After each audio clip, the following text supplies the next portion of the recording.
Hello guys, hello. This is for Libra. Alright. Libra. Oops, sorry. Okay, wow. Libra, dedication, number 30. 5 ganon.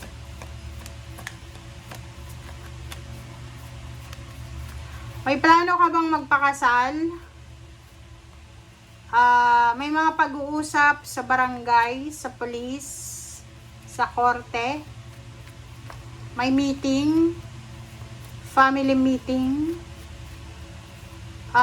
Merong decision making na posible kang gagawin. May separation, divorce, annulment. Pwedeng pagpapakasal to. So, posibleng may balak na pagpapakasal yan. Okay? May kasal na posibleng pag-uusapan. Merong pag-uusapan na ari-arian, bahay, anak, hatian ng yaman. Ganun ba? Okay. Okay, so yun. So, posibleng merong mga kailangan na ayusin na papeles para sa bahay, sa lupa, parang ganon.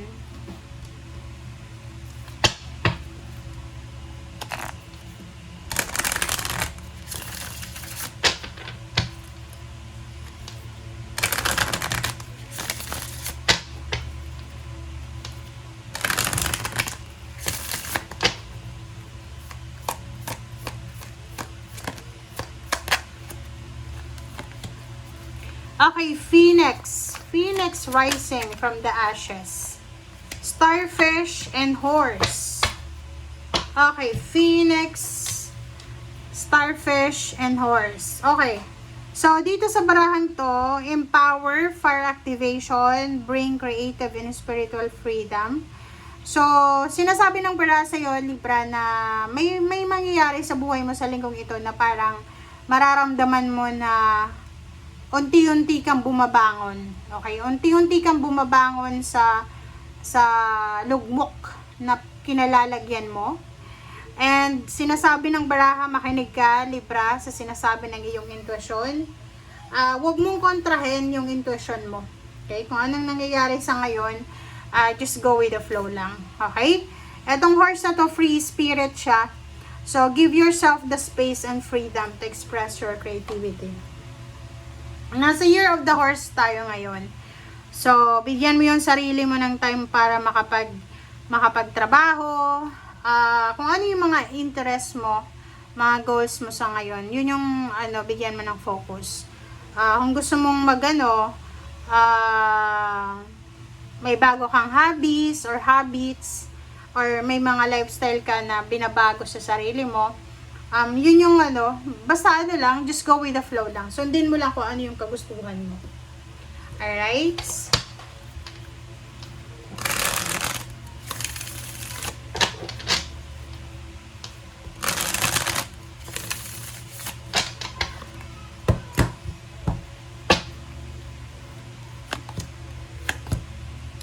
Okay, so makikita mo dito, may 8 of air. Yung 8 of air na to, ito yung restrictions, yung stagnation, yung hang. But sabi ng baraha, tapos na siya. Okay, it's stable, it's stability na. Stable na siya eh. Number 4 na to eh. So sinasabi tapos na.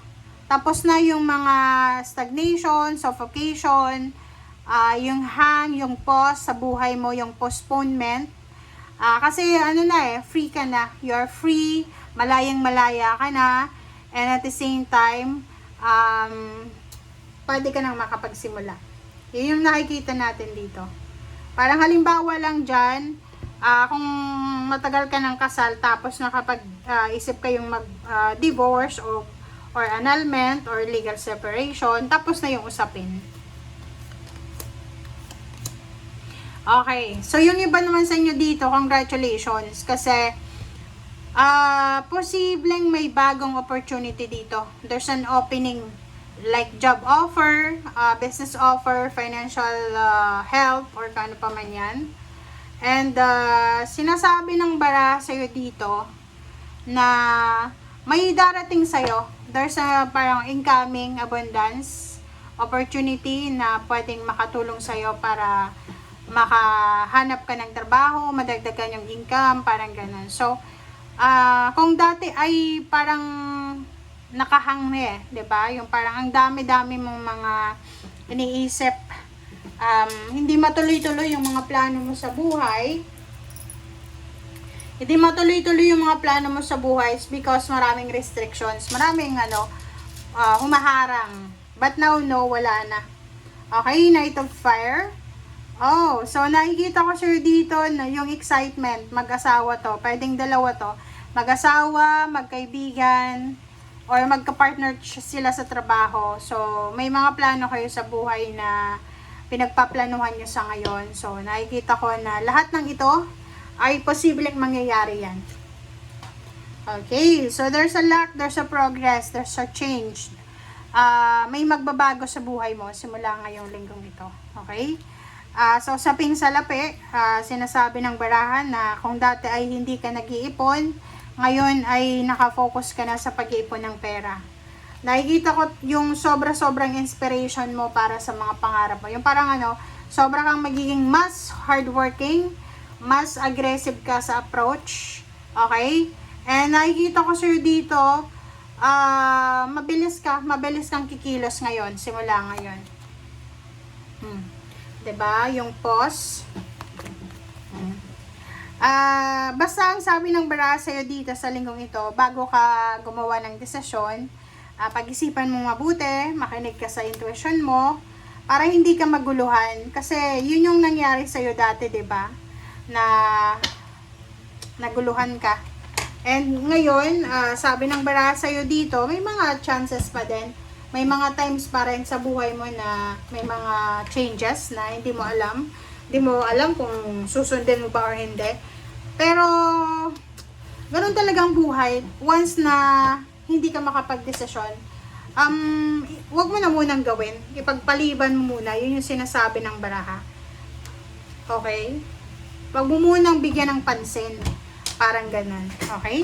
So, yun guys, nakikita ko dito, pwedeng may mag-asawa ditong maghihiwalay, maghahatian ng kanilang ari-arian. So, yung iba dito, ang tagal nyo nang gustong makipaghiwalay, and then now, ngayon ay nakapag-desisyon na kayo. So, both parties ay mutual na yung understanding sa hiwalayan. But, kung ito naman ay tungkol sa pera, gusto mong mag-resign para magnegosyo or lumipat sa ibang business or trabaho, sabi ng baraha, nasa tama ka naman na direksyon. So, whatever man na plano mo ngayon, mangyayari yan. Pero, kung hindi pa mangyari mismo sa linggong ito, maghintay ka lang. Okay? Thank you. Bye!